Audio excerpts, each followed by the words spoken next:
168 మంది తక్కువ ఎస్సీ మీద చూపిస్తున్నారు. సరే, తక్కువ ఎస్సీ చూపిస్తున్నారు. ఇక ఇందులో ఇంకా ఒక గొప్పగా మాకు అనుమానం వచ్చే విధంగా కుట్ర జరిగినట్టు అనిపిస్తున్నారు అధ్యక్ష. వెనకబడ్డ కులాలలో కొంత అవేర్నెస్ తక్కువ ఉంటుంది. మేము ఫ్యామిలీ ప్లానింగ్ కొంచెం తక్కువనే వెళ్తాం. మా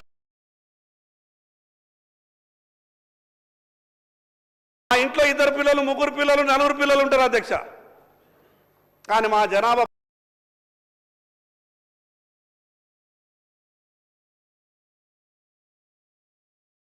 14 ఏళ్లలో తగ్గిపోయింది అధ్యక్ష. అంటే 14 సంవత్సరాల నుంచి కాపురాలే జరుగుతలేవా? ఆ కుటుంబాలలో పిల్లలే ఉడతలేరా? అసలు ఈ సంఖ్యని ఏ రకంగా నిర్ణయించారు? నేను గౌరవ ముఖ్యమంత్రికి మీద విజ్ఞప్తి చేస్తున్నానంటే, మీరు మాట ఇచ్చిండ్రు, ఏం తొందర పడకుండా. స్థానిక సంస్థల ఎన్నికల్లో 6 నెలల తర్వాత పెట్టుకున్న ఏం కొప్పలు మునిగేది ఏం లేదు. కానీ మీరు ఎక్కడ స్థానిక సంస్థల ఎన్నికల సమయంలో పెట్టకుంటే ప్రభుత్వానికి చెడ్డ పేరు వస్తుందనో, మీకు వ్యతిరేకత వస్తుందనో బీసీలకు మాత్రం అన్యాయం చేసేటటువంటి ప్రయత్నం చేయకండి. ఒక పక్క మీ నాయకులు రాహుల్ గాంధీ గారు పార్లమెంట్లో నిన్ననే మీరంతా కూడా ప్రసంగం వినిండొచ్చు. ఎంత గొప్పగా మాట్లాడారు అధ్యక్ష. చాలా సంతోషం అనిపించింది అధ్యక్ష నాకు రాహుల్ గాంధీ గారి మాటలు వింటే. ఎక్కడ ఈ తెలంగాణ రాష్ట్రంలో అమలైపోతాయి అనుకున్నా. రేపే మా శాసనసభ సమావేశం ఉన్నది. వీళ్ళు మొత్తం కూడా లెక్కంతా పెట్టి రాహుల్ గాంధీ గారి మాట విని తెలంగాణ రాష్ట్రంలో అమలు చేస్తారేమో, నా బీసీలంతా కూడా సంతోషపడతారు, మా ఇన్ని సంవత్సరాలు మా బీసీలకు జరిగినటువంటి అన్యాయం అంతా దూరం అయిపోతుందేమని నేను చాలా సంతోషపడ్డాను. కానీ అధ్యక్ష, ఇక్కడ జరుగుతున్నది ఏంటిది? పార్లమెంట్లో రాహుల్ గాంధీ గారు మాట్లాడినటువంటి మాటకు తెలంగాణ రాష్ట్రంలో జరుగుతున్నటువంటి తీరుకు ఎక్కడ కూడా పొంతల లేనట్టు అనిపిస్తూ ఉన్నది అధ్యక్ష. మాకు జరుగుతున్నటువంటి అన్యాయం అంతా ఇంత కాదు అధ్యక్ష. మేము ఏం పాపం చేసుకున్నామో అధ్యక్ష, మాకు రాజకీయ పార్టీల దగ్గర టికెట్ల కాడికి వెళ్ళి మా పంచాయతీ మొదలవుతుంది. మొదలంటారు అధ్యక్ష, ఈ జనాభాలో సగం ఉన్నటువంటి మీకు ప్రతి పార్లమెంటులో సగం సీట్లు ఇవ్వాల్సిందే, మీరు గట్టిగా పనిచేయండి, మీ వెనుక మేమున్నామంటే మేమున్నామంటారు అధ్యక్ష. ఎట్లయితే ఎన్నికలు సమీపిస్తాయో అప్పుడు సమావేశాలు అయిన తర్వాత అంటారు, లేదు సగం కాదు కానీ పార్లమెంటుకు 2 సీట్లు మాత్రం గ్యారెంటీ ఇస్తాం, మీరు మేమీ ప్రిపరేషన్లలో ఉండరని చెప్తారు. ఇక చివరికి నామినేషన్ల దగ్గరికి వచ్చంటే ఇక కాదు, కొద్దిగా అడ్జస్ట్ అయితే లేదు, ఒత్తిళ్లు ఉన్నాయి, ఆ 15-20 సీట్లు ఇస్తారు అధ్యక్ష రాష్ట్రం మొత్తం మీద. ఇక దాంట్లో కూడా ఏమి ఇస్తారు అధ్యక్ష?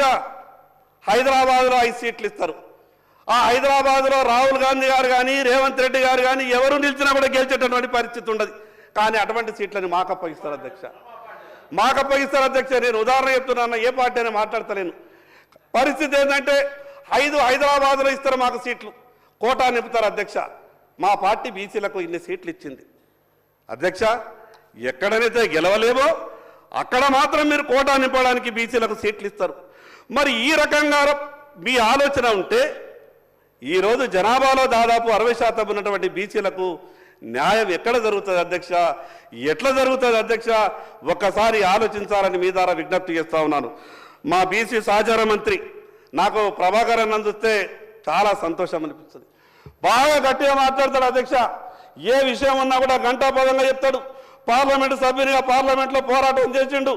ఈ తెలంగాణ రాష్ట్ర శాసనసభకు ఎన్నికైన తర్వాత మంత్రి అయినాక నేను సంతోషపడ్డా. అన్న బీసీ మంత్రి అయిపోయాడు, బాగా సహాయం దొరుకుతుంది, ఈ రాష్ట్రంలో ఉన్నటువంటి బీసీలందరికీ మంచి జరిగిపోతుంది, ఎవరినైనా ఎదిరించగలుగుతాడని సంతోషపడ్డా. కానీ ఇలా పరిస్థితి చూస్తే అన్న కూడా మెత్తగా పడ్డట్టు అనిపిస్తాడు అధ్యక్ష. అన్నకు కూడా ఏమైందో నాకు అర్థమైతే లేదు. అన్న కూడా మెత్తగా పడ్డట్టు అనిపిస్తున్నాడు. మాకు టికెట్లలో అన్యాయం జరుగుతుంది. తీరా ఎమ్మెల్యేలో అటో ఇటో పోతే కాంగ్రెస్ పార్టీలో 7-8 గెలిచింది అనుకుంటా బహుశా. తీరా మేమనుకుంటామంటే 7 గెలిచిండ్రు, ఈ 17 సగం అన్నారు కదా, 6-7 ఎట్లన్నా మంత్రులు అయిపోతారు అనుకుంటే. సరే అన్నా, మేము బీసీ ముఖ్యమంత్రి అని ఆఖరి ప్రతిపక్ష నాయకుడు కూడా చేయలేక దయచేసి కాదు పదవి తెచ్చుకుంటే మేము కూడా సంతోషపడతాం. అందరం కూడా శాసనసభ పక్ష నాయకుడు బీజేపీది ఒక బలైన వర్గాలకు ఇచ్చేదని మీ పార్టీ మీ ప్రధానమంత్రి బీజేపీ అంటాడు, అట్లా అంటాడు. తప్పకుండా వీఆర్ హ్యాపీ. మోడీ గారు కూడా ప్రభాకర్ అన్నకు నేను ఒక చిన్న విజ్ఞప్తి చేస్తున్నా అధ్యక్ష. భారతీయ జనతా పార్టీ ఎంత గొప్పగా ఆలోచిస్తుంది అనంటే, ఈ దేశంలో ఏ రాజకీయ పార్టీ అన్నా మామూలు వ్యక్తులకు ముఖ్యమంత్రులుగా ప్రధానమంత్రులుగా అవకాశం ఇచ్చినటువంటి దాఖలాలు లేవు. ఈరోజు ఛాయ్ అమ్ముకున్నటువంటి బీసీని దేశ ప్రధానమంత్రిగా 3వసారి చేసినటువంటి ఘనత భారతీయ జనతా పార్టీది అధ్యక్ష. నేనేమంటున్నానంటే, దేశ రాజకీయాల గురించి ఈ అసెంబ్లీలో చర్చ పెట్టే కన్నా సార్, ఇప్పుడు మా సోదరులు ప్రభాకర్ గారు చెప్పినట్టు ప్రత్యక్షంగా కనబడతా ఉన్నారు. బలహీన వర్గానికి సంబంధించిన నాయకుడు ప్రసంగం చేస్తూ ఉన్నాడు. సరే, ఈ సందర్భం వారు ముందు సీట్లు వస్తారని ఆశించినాం అధ్యక్ష. సరే, అంతపూర్వకం బీజేపీ రాష్ట్ర అధ్యక్షుడు ఒక బలహీన వర్గాలకు సంబంధించిన మరి బండి సంజయ్ గారు ఉండే. ఎవరు తీసింది అధ్యక్ష? కాంగ్రెస్ పార్టీ వచ్చి తీసింది అధ్యక్ష. ఈరోజు బలహీన వర్గాలకు సంబంధించిన కేంద్ర మంత్రిగా ఉండే బండారు దత్తాత్రేయ గారు ఏమైంది అధ్యక్ష?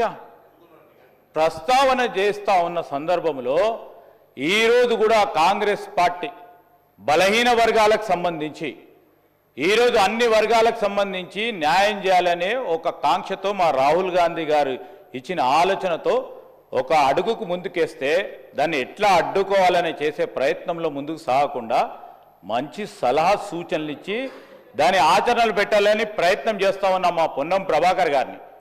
మరి వారు కూడా బలహీన వర్గాలకు సంబంధించిన నాయకుడే. వారేసే అడుగుల్లోనే మా అడ్డం వేస్తా అంటే ఎట్లా అధ్యక్ష? దయచేసి మా సోదరులను కోరుతాను, ఆదిలాబాద్కు సంబంధించిన శాసనసభ్యులని చాలా బాగా మాట్లాడతారు అధ్యక్ష శాసనసభలో. మరి వారు ఇంకా ఎదగాలని ఆలోచన చేస్తాం. మేము ఒక బలహీన వర్గాల నాయకుడిగా ఇంకా ఎదగాలి, ఇంకా ముందుకు నడవాలి, ముందు మంచి ఆలోచనలు చేయాలి. ఆలోచన ప్రక్రియ మా అందరికి కూడా చెప్తారని మేము ఆశిస్తా ఉన్నాం అధ్యక్ష.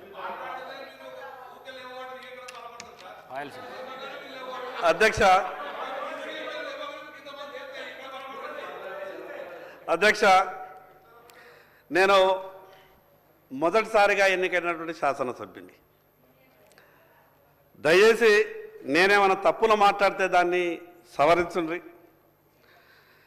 మీ ద్వారా ప్రభుత్వానికి ఒక విషయం చెప్పదలుచుకున్నాం. సరే, ఎన్నికల సమయంలో రాజకీయ ప్రసంగాలు, ఓటర్లను ఆకర్షించడానికి రకరకాల వ్యవహారాలు అవి సహజంగా జరుగుతున్నాయి. కానీ నేనేమంటున్నానంటే, ప్రజలు మీకు అధికారం ఇచ్చిండ్రు. ఈరోజు అధికారం ఇచ్చిన తర్వాత కూడా మీరు తప్పించుకునే ప్రయత్నం చేస్తే ప్రజలు క్షమించరు. అధ్యక్ష, ఎంత అన్యాయం ఉన్నదంటే మీకు చెప్తా. 2014 కన్నా ముందు మేము అనుకుంటుంటే ఈ సమైక్య ఆంధ్రప్రదేశ్లో బీసీలకు అన్యాయం జరుగుతున్నది, మన రాష్ట్రం మనకొస్తే అన్ని రకాలుగా న్యాయం జరుగుతుందని బాగా ఆశపడ్డాం అధ్యక్ష. ఆశపడడమే కాదు అధ్యక్ష, తెలంగాణ ఉద్యమంలో ముందు వరుసలో ఉండి పోరాటం చేసింది బీసీ బిడ్డల అధ్యక్ష. ఇది నేనేదో మాట వరుసకు చెప్తున్నది కాదు. ఆత్మహత్యలు చేసుకున్నది బీసీ బిడ్డలు, తెలంగాణలో ముందుండి పోరాటం చేసింది బీసీ బిడ్డలు, ఉద్యోగాల్ని పణంగా పెట్టింది బీసీ బిడ్డలు. కానీ తెలంగాణ రాష్ట్రం వచ్చిన తర్వాత 2014లో ఇక అనుకున్నాం, మా దశ తిరిగింది, మాకంతా కూడా బాగా జరుగుతాయని అనుకున్నాం. కానీ అధ్యక్ష, మిత్రులు వాళ్ళైనా వీళ్ళైనా మా పట్ల మేము ఏం పాపం చేసినామో ఏమో అధ్యక్ష మా బాధ. 2014లో ఈ తెలంగాణ రాష్ట్రం వచ్చిన తర్వాత ఎంబీసీ అనే కార్పొరేషన్ ఏర్పాటైంది అధ్యక్ష. Most backward class. ఇక మా సోదరులు వాళ్ళు కూడా అనుకోరు ఏంటంటే, బీసీలలో ఇంకా మేము వెనకబడి ఉన్నాం కాబట్టి మన తెలంగాణ మనకు వచ్చింది, ఎంబీసీ అనే కార్పొరేషన్ ఏర్పాటయింది. దానికి సంవత్సరానికి 1000 కోట్లు. మీరు హైదరాబాద్కి వస్తే కుల సంఘాలకు మీకు బిల్డింగులు ఇస్తాం, మీ భవిష్యత్తు బాగుంటుంది, మీ పిల్లలు హైదరాబాద్ చూడరా, ఎప్పటిదాకా జిల్లాలో ఉంటారంటే మేమంతా ఉరికురికి ఈ హైదరాబాద్కి వచ్చినాం అధ్యక్ష. హైదరాబాద్కి వచ్చే మీదే సంఘం, మీదే కుల సంఘం, ఇక మీకు 5 ఎకరాలు, ఇక మీకు 3 ఎకరాలు, ఇక మీకు 4 ఎకరాలు. ఇక మేము సంతోషపడ్డాం, జిల్లా ఏర్పాటాల్లోనే మాకు కుల సంఘాలు లేవు, ఇక హైదరాబాద్లో ఇచ్చారు, ఇక అయిపోయింది, మా బతుకులన్నీ బాగా అయిపోయినాయని ఇక మేము జిల్లాలకు పోయినాం, మా నాయకులంతా కూడా ప్రచారం చేసిండ్రు, అయిపోయినాయి మన బతుకులన్నీ మారిపోయినాయి, హైదరాబాద్లో మనకు పెద్ద పెద్ద సంఘభవనం వచ్చిందని. అవి ఏడిస్తారు అధ్యక్ష, మాకు తెలుసా? మాకిచ్చేటి హైదరాబాద్కు 60 కిలోమీటర్ల దూరంలో, 60 కిలోమీటర్లు 70 కిలోమీటర్ల దూరంలో. కానీ మిగతా వాళ్ళకు అభివృద్ధి ఈ రాష్ట్రానికి ముఖ్యమంత్రులు అయిన వాళ్ళకు, ఈ తెలంగాణ రాష్ట్రాన్ని పరిపాలించిన వాళ్ళకు, భారతదేశ రాజకీయాల్ని ప్రభావితం చేసేటోళ్లకు వాళ్ళకు హైదరాబాద్లో బంజారా హిల్స్కు దగ్గరిస్తారు అధ్యక్ష. ఇది వివక్ష కాదు అధ్యక్ష? ఆ పార్టీ అయినా ఈ పార్టీ అయినా బీసీల గురించి ఏం ఆలోచిస్తున్నారు అధ్యక్ష? మరి ఎన్ని సంవత్సరాలు ఈ రకమైనటువంటి పరిస్థితులే ఉంటే కేవలం ఎన్నికల సమయంలో మాట్లాడతాం, మిగతా సమయంలో ఈ రకమైనటువంటి దారులు ఎన్నుకుంటామంటే మేము ఏ రోజు బాగుపడాలి అధ్యక్ష? అధ్యక్ష, ఈరోజు బీసీల పరిస్థితి అధ్యక్ష, నా నాయ బ్రాహ్మణ సోదరుడు బార్బర్ షాప్ పెట్టుకుంటా అంటే బ్యాంకులు లోన్లు ఇయ్యాయి అధ్యక్ష. నా రజక సోదరుడు ల్యాండ్రీ దుకాణం పెట్టుకుంటామంటే బ్యాంకులు లోన్లు ఇయ్యాయి అధ్యక్ష. కానీ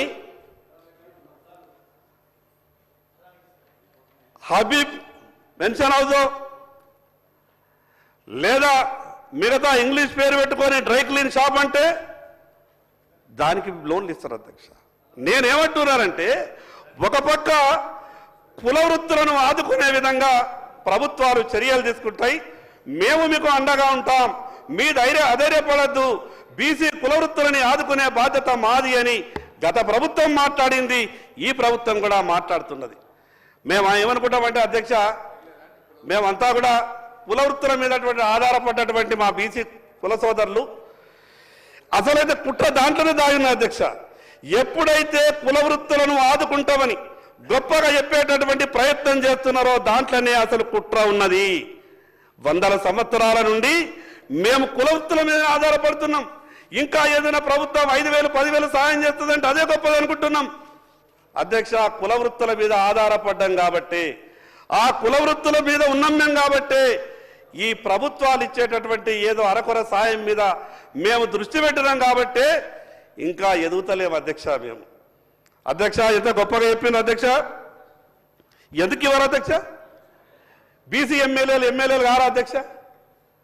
మరి ఈ 42, 46, 50% మాట అంటారు. నేను ఈరోజు ఉన్నటువంటి ప్రభుత్వం కాదు, గతంలో ఉన్నటువంటి ప్రభుత్వం కాదు, ప్రభుత్వాలు ఏవైనా సరే, ఈరోజు కాంగ్రెస్ ప్రభుత్వం ఉన్నది, రేపు ఇంకో పార్టీ ప్రభుత్వం వస్తుంది. ప్రభుత్వాలు ఏవైనా సరే ఈ శాసనసభలో మాట్లాడినటువంటి ప్రతి మాటకు విలువ ఉండాలా, ఈ శాసనసభలో చేసినటువంటి ప్రతి తీర్మానానికి ఒక విలువ ఉండాలా. కానీ ప్రభుత్వాలు ఏం ఆలోచిస్తున్నాయి అధ్యక్ష? తీర్మానం చేసి మేము చేతులు దులుపుకుంటామనే పరిస్థితికి ప్రభుత్వాలు ఆలోచిస్తున్నాయి. కానీ ఇది ఎట్లా సాధ్యమవుతుంది అధ్యక్ష? ఎవరు మమ్మల్ని కాపాడాలా?